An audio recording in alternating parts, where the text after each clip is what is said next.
All right. Welcome back. Yep. So yeah, I feel like I just want to jump right into NFL and then we could get into some other topics. Okay. But First off, I just want to say hello, everyone. hello everyone, welcome back. Thank you for watching. The Giants are the worst franchise in the history of the NFL. No, I'm just kidding. That's how I feel though right now. And I think it's inevitable that Dable and Shane are going to lose their jobs. So what should I be excited about right now about this season? Tell me. I think you need to fucking relax in 1 week. Oh yeah, I know. But I was gonna come in like that, I do though. love the Russell Wilson slam. I was going to come in like that. Yeah, I know. Tickling the great part of my brain that makes me go, wow, I've been saying this for a while, but nobody wants to listen.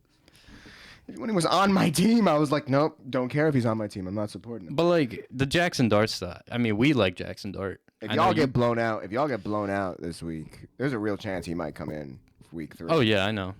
There's a real chance, but I think at that point, Dable's on the hot seat. I personally think you wait for Andrew Thomas to be completely like good to go. Like Yeah. the minute he's clear to go, you walk over and say, "Hey Russ, get out." The problem is we can't trust his health. He's been hurt almost every year of his career.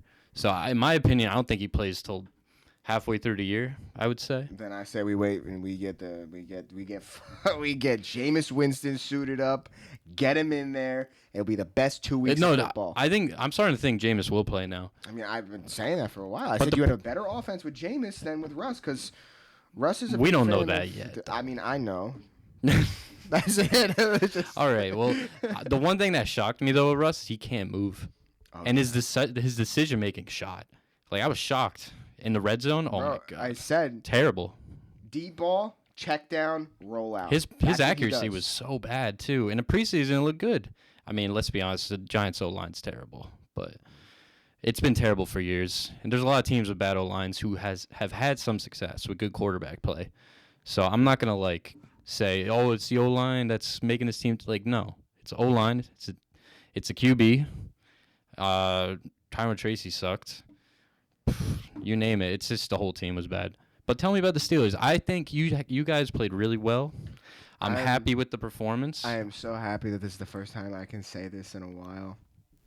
Our offense bailed us out of that game. Aaron Rodgers looked good, man. Oh man.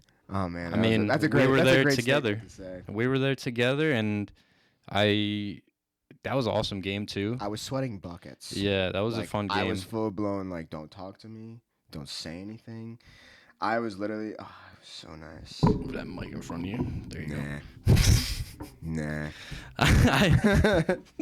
But tell me about DK though. I feel like you should be happy about that signing now. DK. I mean, DK was also kind of shadowed by Sauce. Yeah. I don't think he got a single target when Sauce was on him. Oh really? What I'm very impressed about is Calvin Austin. Calvin Austin. Yeah. Oh my God, this guy's gonna be wide receiver 2.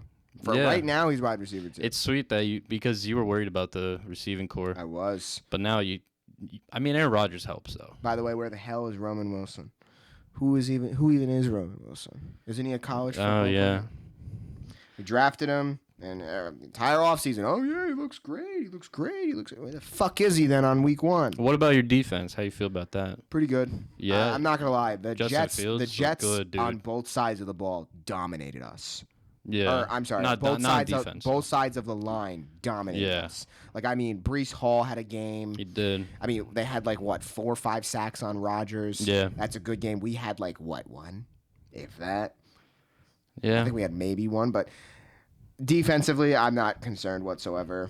I do think that we did get manhandled on both sides of the ball when it comes to the offensive and defensive line, but a lot of that stuff is going to come with time. We got a lot of younger guys on the offensive line than on the defensive line. Defensive line, I'm not worried about. That's good. I'm not worried about. Yeah, I was going to say. By the way, Jalen Ramsey popping that ball out on 4th down. Play. I was like, anyway. That was a sweet play. But yeah, so much my lower gums are. I'm liking the Steelers, for just betting wise. I'm liking the Steelers a lot this year to cover spreads. Just in general the whole year. I just like the team. Well, I'm gonna be at the game. Oh, by the way, I'm going to the Steelers game against Seattle this week. Yeah. So by the time you see this, I'll probably be in Pittsburgh at a bar somewhere talking to somebody about nothing. Probably. Yeah, that's sweet. I mean, that should be a blowout. I think you guys win that game easy. I think it's Seattle gonna be a good didn't impress me at all, though. I think it's going to be a good game. Their defense very much impressed me. If Tyreek Woolen actually decided to play the ball and not play back for the ball, then It doesn't would have won help. that game. The 49ers lost Kittle in their game. I mean, McCaffrey was just coming back, so you don't expect a lot out of him. He did play a ton of snaps. He got a ton of touches. So McCaffrey is back for now. Until Shanahan runs him into the wall, literally. I like Shanahan, though. I think he's a good coach. I don't. Really? I don't think he's a good coach. Even with Purdy coming out of nowhere and being a great quarterback, you don't think he has anything to do with that? He has held multiple leads in Super Bowls and big championship games. I mean, and has lost every dude, single it's the one Chiefs, of them. bro. I mean, the last one was the Chiefs. What was the excuse in 2016 when he had a 28-3 lead against the Patriots? I mean, Patriots are. Don't get me wrong. Don't get me wrong. There are certain points where I say that's not his fault, but like both the Super Bowls against the Chiefs, that's on you. I mean, yeah, that's play calling for that's sure. on you. That's The play calling. Falcons won too is I think more damning than the rest of them. You had a 28-3. I mean, Dan Quinn. I think Dan Quinn's a good coach. So I guess yeah. No, Shanahan was the offensive I know. I'm coordinator. just saying Dan Quinn was their head coach. Oh. So I like him. So I guess I can put blame on Shanahan. Yeah, because the offense couldn't move the ball to save their lives. He couldn't run the ball, and he decided to air it out when he had a giant lead instead of running the ball. He did not want to target. He did not draw up plays for Julio. Julio was your offense. When you need a score, you need a first down, you looking for that guy wearing number 11. Yeah. I've said that for a while. I don't think Shanahan's a good coach. I don't think who else is not a good coach. I mean, from everything I'm seeing when it comes to the Titans Bears, head coach, I don't like at all. I don't like the way. Bill Callahan. Yeah, Callahan. There's a Brian Callahan. It might be Brian actually. I don't know, something with a B. Yeah, but I don't like him because I see a lot of Titans fans on social media just being like, this guy sucks. So they know more than me, but I'll take it. But yeah, coaching moves. We'll see a few this year. I think week one said a lot. Taylor gets fired this year. I think Zach Taylor's one. He's gone. Mike McDaniels. I'm curious to see who gets fired first out of McDaniels, Zach Taylor, and Dable. I think those three people are on that's a good list. the hottest of seats. Dable, I think, gets some leeway because of Jackson Dart. But, yeah. I just don't... It's going to be interesting. But- It was a weird week one for me, not just because the Giants lost, because of that I'm used to, but I feel like I mean, it was a really bad week one for me. it was a rough week to watch besides the Steelers game. Oh my God. All the other games had no scoring. Offenses look bad. I don't know. I'm curious to see what week 2 looks like because week 1 was not fun to watch. I'm hoping I have a better... Well, I mean, there's no physical way I can have the same bad week of betting that I had week 1. Oh, I know. I did too. We all did. Let me tell our couple viewers. Go ahead. The past couple of years, I've been very good at week 1. I think last year I made like $600-700 betting on week 1. This year, I made like maybe $40. And I mean, like, I'm not gonna get into how much I bet, how much I put up, but let's just say there was a good portion of the summer where I was putting away $20 every single week in order to bet week 1. That's crazy, though. Like, you knew it was bad. I don't know if you heard me when I was talking about this with Dan, but I openly said, I was like, 4 o'clock games are about to start, and Yeah. I'm gonna be honest, I probably will not cash a single game in the 1 o'clocks, and I didn't. By the way, Jamar Chase is overrated as fuck, and Justin Jefferson has always been better, and I'll say that till I die. Yes, he did. I like cost me. Justin Jefferson a lot. Bro, if this guy gets in the end zone, my reason is just petty. If this guy gets in the end zone once, Yeah. it's a $400 swing for me. I had a 5-leg parlay, a 4-leg parlay, and a 3-leg parlay. All 3 of them missed by 1 leg. That 1 leg was Jamar Chase anytime. I'm sitting here thinking to myself, okay, yeah, I mean, the guy from Cleveland's talking shit about him. and everything. And I was like, okay, noted. I bet this. This is one of the betting trends I do. If a cornerback is talking shit about a receiver and the receiver finds out, because the media is going to walk up and ask him about it. I think the big mistake you made was betting on the Bengals week 1. I don't think you should bet Jamar Chase to score. Betting anyone on the Bengals, probably not a good idea week 1, just because they're not good week 1. I mean, we've learned that. I also had Cleveland plus 5.5. Well, that's okay. But yeah, I don't know what to say about the Bengals anymore. Miami did break a couple parlays of mine, but those weren't anything too substantial. But I mean it when I say I did the math the other day because I'm a psychopath. If Jamar gets in the end zone, it's a $400 swing for me. Yeah. It means I make my money back and then some. All right, well, tell us about this week. What are you thinking? This week, let me just open up my notes app. Should I do what Rick did in that one episode of Rick and Morty where you hear him open up his phone and then be like, all right, let me get my notes app. Yeah. So this week, I'm not going to talk about tonight's game because the chances of you guys getting this out before watching the game is none, considering it's about to start. Sunday. I like the over of the Jags-Bengals game just solely because the Bengals defense is terrible against the vertical passing threat, and I'd also probably like Brian Thomas Jr. to get in the end zone. Yeah. Or maybe even Travis Hunter. Probably Travis Hunter. The Ravens, I like to win by $1 billion. They're coming off of a bad loss. It's going to happen. They're playing at home, so whatever. Cowboys, Titans, Justin Fields, Lions, Steelers. These ones I'm a little bit more questionable about, but the Broncos, Eagles, Bucks, and Chargers are all things I'm very, 50-50. I need more information about those before I make those bets. But if you want a lock, probably the Ravens, the Cowboys, and the Lions. Ravens I like. Cowboys are probably going to... Cowboys I like. I don't know. What's the line for the Cowboys? 6.5. Yeah, I like that. It might be 7.5 now. And then what was the last one? Lions. Yeah, they're home. I like the Lions. Home, coming off of an embarrassing loss to a divisional opponent. That's all I needed to know. I mean, if we film this before tonight's game, we're filming this right during the Thursday night game, I would have said Packers too. Oh, yeah, the Packers are to play tonight. Yeah, they're to play tonight. But money line, I don't like the spread. I think spread's kind of iffy on that one. I think so, too. I think they win. I think... It's going to be a close game. I don't know if it'll be a close game. I have the under, too. Game. I like that because I think the Packers are going to lean into running the ball just because of how much of a short week this is. The bet I made was... Packers have 2 guards injured, too, on the line. Yeah. So don't expect their offense to be as crazy this week. I like Josh Jacobs anytime, and I also took his over yards, and then I bought the line down from Green Bay to 2.5. By the way, another bad beat I had over the weekend was I had $50 on the Steelers. I had them minus 2.5. They won by 2. No. I was, I couldn't even be mad. I was like, at one point, I'm like sitting in my room, and I'm like, do I even want to open up DraftKings? I open up DraftKings, it's just red. I think... For tonight's game, we'll see what actually and happens. Jaden Daniels anytime. I think that's in a very easy cash.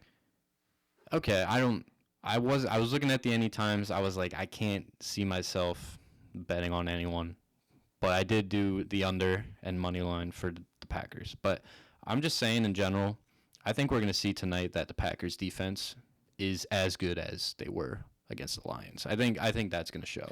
I want to wait for them to play I don't know. It's hard. Man. It's hard for me to really put stock into a Thursday game because it's a Thursday game and it's a short practice and blah blah blah blah blah blah blah. I don't know. I'm very much more of I want to wait a little bit. I want to see what you're like when Micah Parsons or when Macca knows the Macca. Oh, I guess I should explain that. Jerry Jones doesn't call him Micah. He calls him Macca. So naturally, I'm going to make fun of Jerry Jones. Yeah. We tried to offer Macca a contract, and he's spitting our face.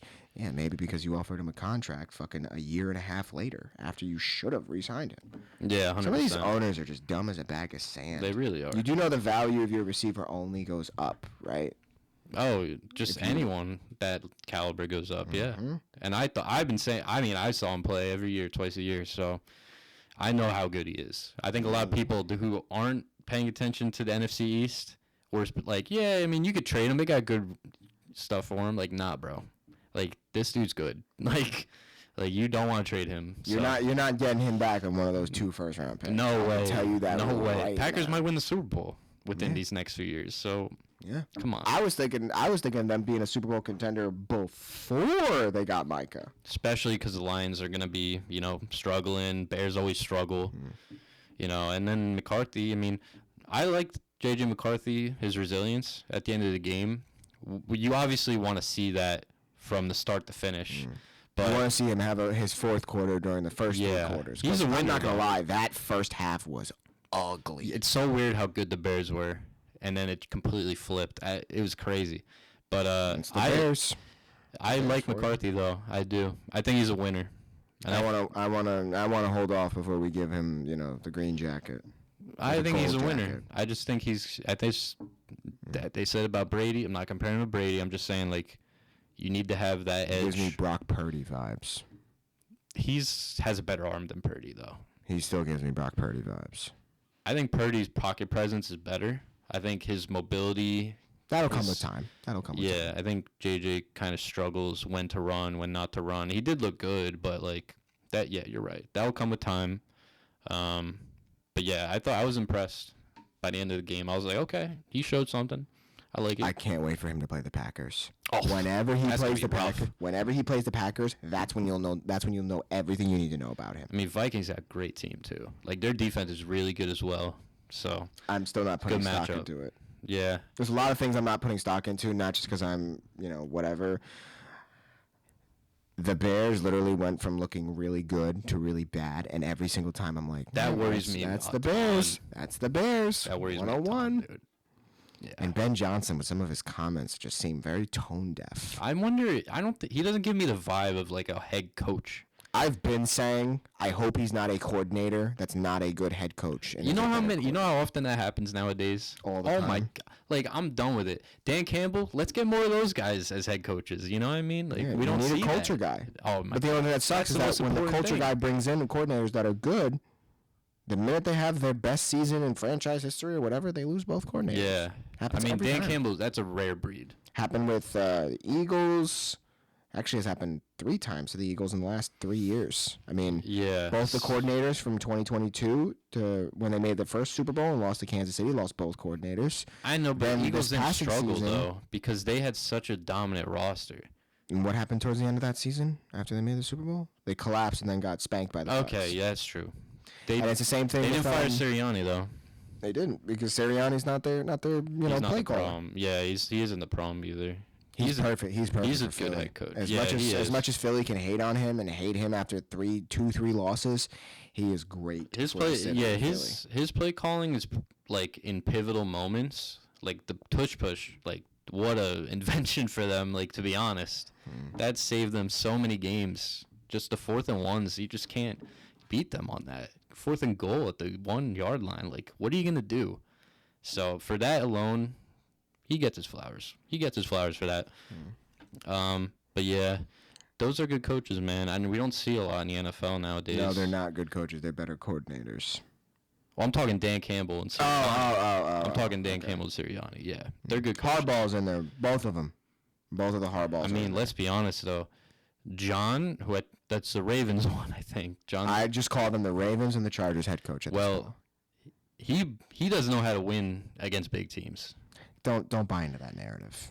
They can't beat the Bills, bro. I saw Derrick Henry fumbles. I get it, but to allow them to score 2 touchdowns in 4 minutes, come on, that's crazy. I saw, I've been not listening, but I listen to Colin Cowherd every time. He had one of the worst, and maybe not worst takes, but he starts off the thing by going like, oh yeah, he has a stat going around where it's like he is one of the most losses in NFL history when leading 10 points and most blown 10-point leads in the fourth quarter. That's a jarring stat. And I'm like, wow, one of. I wonder who some of the other coaches on this list are. I was like, let me take a guess. I'm going to guess Don Shula, Tom Landry, all the coaches that They are have so much success that they're bound to have that happen. exactly. Yeah. Belichick was number 3 on the list. Yeah. So the narrative was. It was literally like the okay, wrong who's way. played the most games? Okay, that order of fourth quarter thing. You can't pull out stats like that out of your ass without context. Okay. Yeah. 'Cause That's true. if I You're were to right. say to you, okay, Bill Belichick has the 3rd most blown 10-point leads in fourth quarter ever, you'd be like, oh my god, wow, Yeah. I would have never known that. Yeah, it's because he's been coaching for Yeah. a billion years and Yeah, these 6 things rings happen. though. Yeah. So. No, that's a good point. Yeah, you're right, 100%. I think that it's just 100%. also something where it's like, yeah, it sucks, but I'm gonna tell you this right now. That loss is not on coaching. Are there play It's on calls? Derrick Henry. Did they kind of, slow up a little bit during the game? Yes. Yeah. But when you're up 2 touchdowns, when you're up over 2 touchdowns in the fourth quarter, you're thinking, okay, let's run the ball. You're not thinking like, all right, let's throw a bomb. Yeah. Like, No, it is on Derrick Henry. Yeah. it is. So I get that, but man, he looked good. I'm saying it now, bro. MVP Derrick Henry. This could be the year.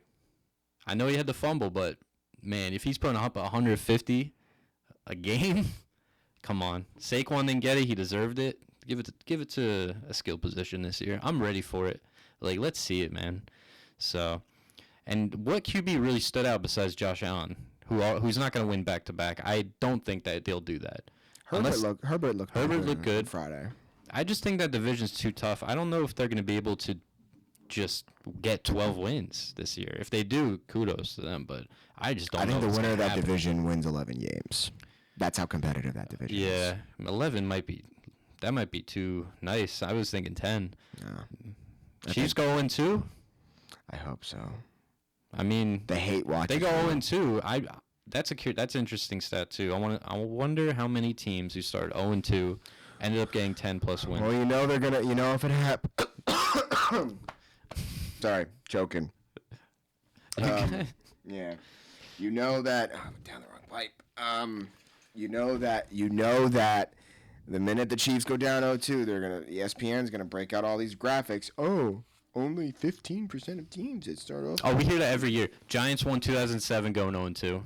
I'm pretty sure they went 0-2 in 2011 Super Bowl too. They started 0-2. It might have been one. Actually, I remember you guys check on that. having a losing record going into On your my phone. bye and then just winning out. That's what I remember. The 2007 Super Bowl for the New York Giants was an absolute movie. Absolute movie, bro. Fourth quarter was. I mean, I haven't the whole rewatched season. it. The whole season was. I a haven't movie. rewatched anything. The furthest back I went was I watched the I rewatched the Broncos Ravens game in 2013 or 2014. The one where Jacoby Jones caught the touchdown down the sideline. The Mile High Miracle or whatever. That's the game I rewatched. I don't know why, considering the fucking Ravens won it, but Yeah, I don't know. I look at old videos too, with different players. Like recently, a content creator I really like who does Giants content. I forget his name because I don't watch a ton of his videos, but he made a video about Peyton Manning's 2015 year where he threw like 17 picks and 7 touchdowns, was injured half the year. couldn't throw the ball. Yeah, and then they still ended up winning the Super Bowl because they had insane fly zone. defense. No flies. Brock Osweiler was their backup, and he went like 5-2 to finish the year. And then I think he mentioned that the Panthers were like a 5.5 point favorite or 6 point favorite for the Super Bowl, which is nuts. Sounds Like, about right. and that's crazy. So I remember my upset. dad telling me that, not like the betting line, but he was just like, "I'm all in on the Broncos." Wow, that's a bold take for that year, because I mean, to be honest, if I was Peyton Manning's betting one back of the then, best. I would feel the exact same way. really. Solely I because love of Peyton things Manning. that are just, like you said earlier, movie related. Oh, Peyton obviously is on his last whims. This is like the husk of Peyton Manning. Well, he played terrible in the Super Bowl. He did. So But also, all-time great defense against all-time great defense. A team that's been there before and got spanked 2 years prior. yeah. Opposed to a team who hasn't sniffed a Super Bowl since you and I were in diapers. It's true. The Broncos have been relevant for a long time. I do that same thing every year. It works more so with basketball than with football, but partially because football, it's hard enough to make the Super Bowl. But when it comes to that, it's basically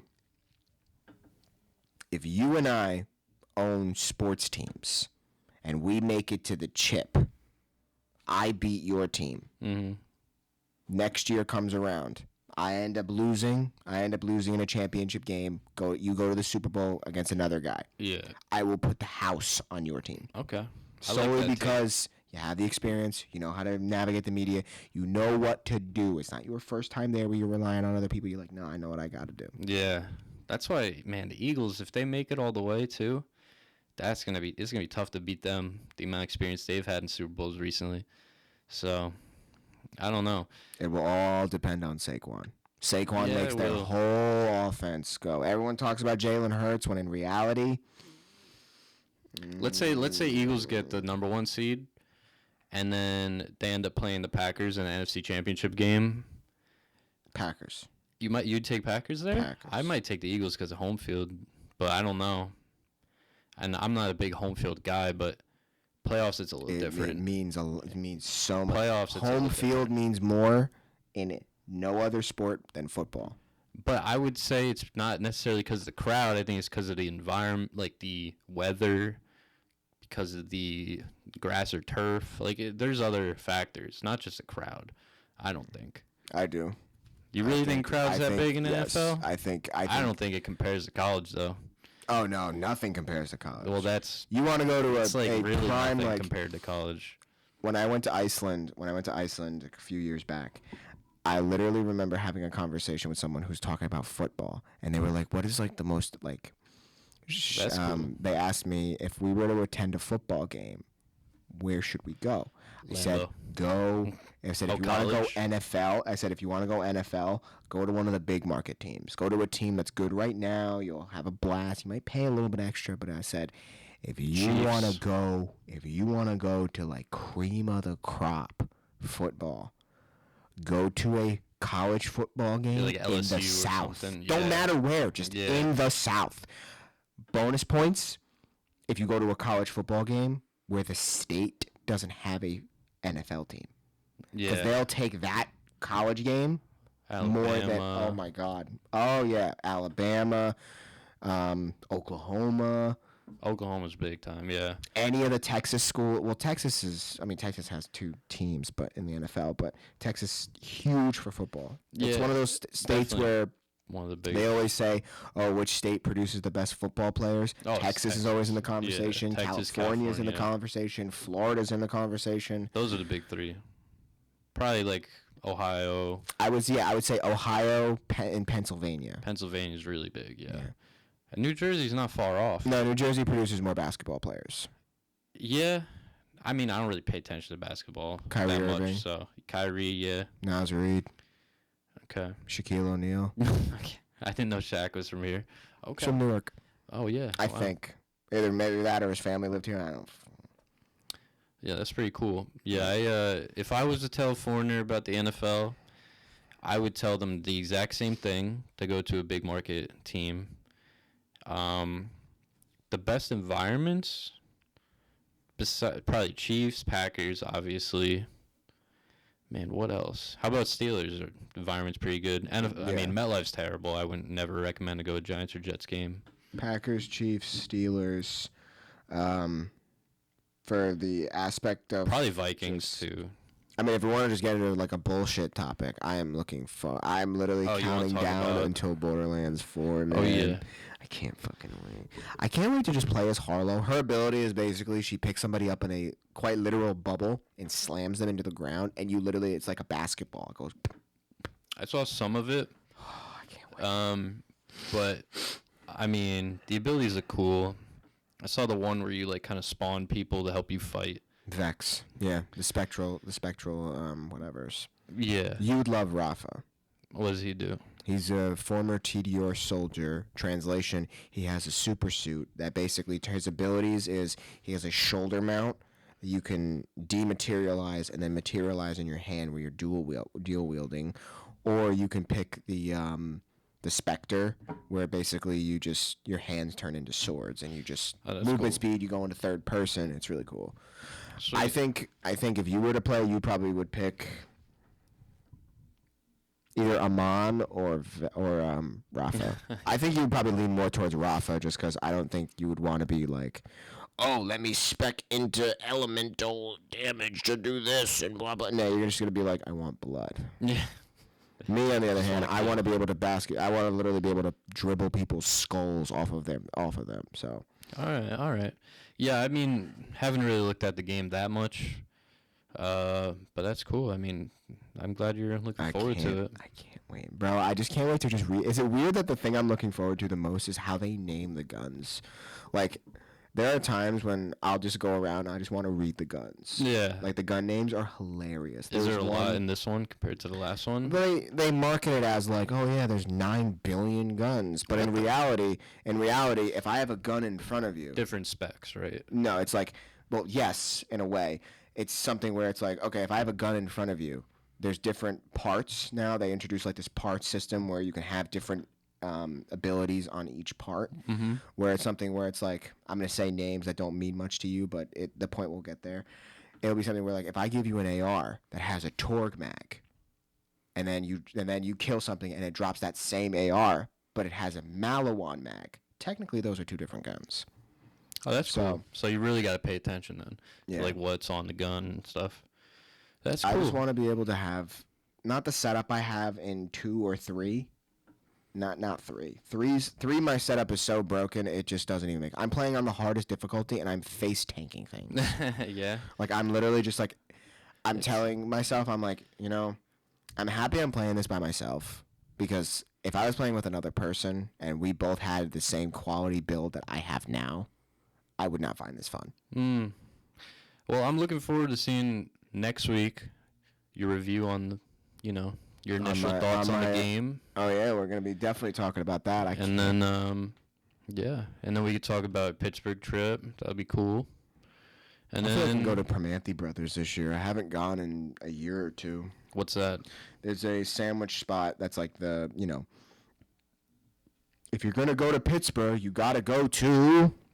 That's one of them. That's the place. It's like Permanthi Brothers. What type of spot is it? It's like a sandwich spot. Oh, like they do Italian, like fat sandwiches, like hoagies and stuff. Yeah, they do like Italian sandwiches and like the steel workers sandwich. Can I order a Taylor ham, egg, and cheese? No, I'm just kidding. You can't. Just Dude, it's funny. It's funny. Sometimes I go there, and if I get, you know this about me, where if I get really drunk, the Jersey really comes out. Like, it really does, to the point where there have been multiple points where, like, I'll be either sitting at a bar or fill a up regular gas. No, not even. Cash. Well, yes. Fill up regular gas. I didn't even get it right. I didn't even get it right. That's all. I'm from Jersey. But yeah. But there's so many times I'll be sitting at the bar, I'll be talking to somebody, and they're like, Jersey? I'm like, yeah. They go. I mean the it's more like a pseudo New York City, like a little bit different sometimes. I mean, I don't know, kind of the same. Like I always say, the awe, like talk, water, Yeah, I guess it's person to person. I guess most people that've been out of state, if they've ever mentioned anything about New Jersey to me, like how I sound and stuff, usually they just say, "Oh, you sound like everyone else." But I guess it's more person to person in New Jersey. Also, when you go like further away, like I've only really had that happen. I've had it happen like twice in Pittsburgh out of the 10 years I've been going. But when I went to Denver, both times it happened. When I go to California, when I went to Iceland, there was one person at the bar who straight up just told me, like, "Can you just continue talking? I want to sort of hear your accent." I'm like, oh, that's weird. Damn. What am I? Wow, somebody that doesn't want me to shut the fuck up? That's crazy. That's great. But yeah, I'm looking forward to this game so much. Like I've already, like, I pre-showered. Good game to pick. I pre-showered, bro. Like I'm fully showered. I don't want anyone bothering me. I'm telling everyone my phone's going on D&D the minute I wake up. And then I don't want anyone fucking bothering me. I want to relive what I used to do when I was a kid. And I'd take like an energy drink or something like that and just play a game for the entire day. And just commit murder. Well, maybe not murder, but I definitely will be, you know. It'll be fun, and I'm looking forward to that review. I can't wait. But yeah, anything else before we sign out? Yeah, I don't really think I got much else. I don't either. All right, my people, we wanted to keep it a little bit, you know, light this week. You know, we didn't really have much to really, you know, talk about. We didn't plan anything. We just kind of, you know, we were just chilling. And yeah, so it's been the Chow and Dimes podcast. Make sure you like and subscribe. All the bullshit that you hear every other person on YouTube talk about. Stay beautiful, my people, and we will see you next week. See you later. With a riveting new episode of the Chow and Dimes podcast. I need to go. I'm kidding.